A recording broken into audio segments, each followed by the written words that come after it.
systems work by having the user send their password to a server over a secure connection. The password is then either stored on the server using one-way encryption or compared with an existing encrypted password in order to be verified. In the event a malicious attacker compromises the security of the connection between the client and server, the user's password and other credentials can be obtained simply by listening to the connection via a man-in-the-middle attack.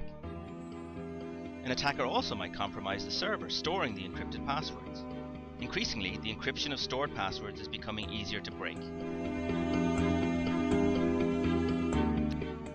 The Trust Inside system is different. The key difference is that the user's password never leaves the user's browser. Instead, the Trust Inside server tries to determine if the user knows the correct password using a zero-knowledge proof algorithm. When the user attempts to authenticate themselves on the server generates a series of challenges and sends them to the user's browser. Software in the user's browser attempts to correctly complete the tests based on its knowledge of the password entered by the user. The challenges cannot be consistently completed correctly without knowledge of the correct password.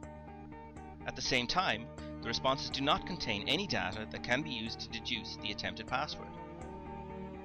If the Trust Inside service finds that all the responses are correct, then it can infer that the user must know the correct password.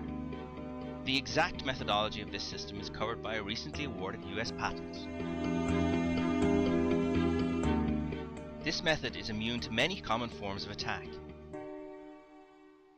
In the event that an attacker manages to compromise the connection between the user and the Trust Inside service, there's no risk to the actual password as only tests and test answers pass through the connection, from which it's impossible to deduce the password. An attacker also cannot fool the system by recording these tests and replaying them later, as the tests sent by the service to the user are randomized.